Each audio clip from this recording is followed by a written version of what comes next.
Красноармеец Михаил Кириллов из деревни Хом-Яндабай Бресенского муниципального округа наконец обрел покой на родной земле. В 81 год он числился без вести пропавшим. В 1940 году его призвали в ряды Красной армии, а через год началась Великая Отечественная война.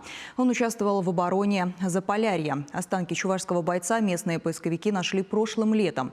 Благодаря чему удалось опознать красноармейца и кто все эти годы верил и ждал его. Наш репортаж.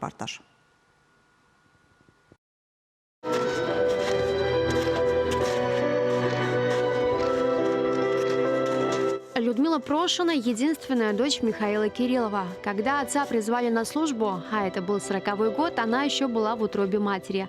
С началом Великой Отечественной красноармейцы направили в 52-ю дивизию 112-го стрелкового полка. Она базировалась в Мончегорске, Мурманской области.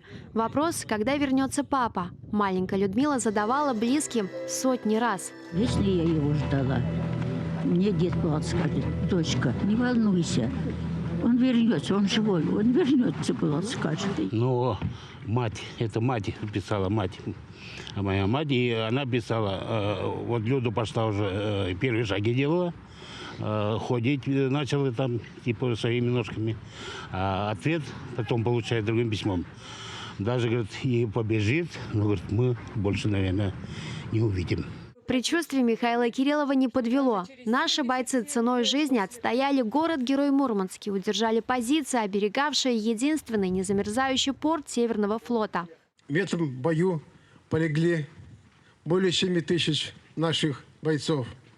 Но путь к Мурманску было закрыто. Останки Михаила Кириллова были обнаружены прошлым летом в 100 километрах от Мурманска на правом берегу реки Западная Лица. Там работал местный поисковый отряд «Долг». Его участники нашли фрагменты 28 красноармейцев. Их идентифицировали по солдатским медальонам.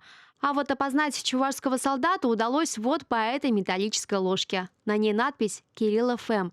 Зацепка оказалась ценной. В 52-й стрелковой дивизии с такими инициалами был только один боец. Дочь Людмила пожелала, чтобы отца похоронили в родной деревне Хом-Яндаба. Сама она уже много лет живет в Рязанской области. Чтобы проститься с папой, а ей 82 года, преодолела около 1000 километров. Михаила Кириллова в последний путь проводили как настоящего героя, со всеми почестями.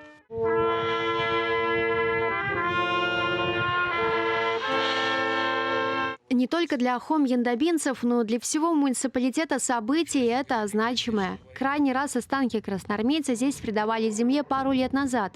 К слову, из Бресенского муниципального округа на фронт ушли 4071 человек. Домой вернулись лишь 940. Большинство до сих пор числятся пропавшими без вести.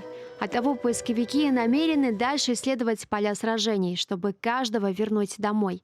И совсем не важно, сколько прошло времени.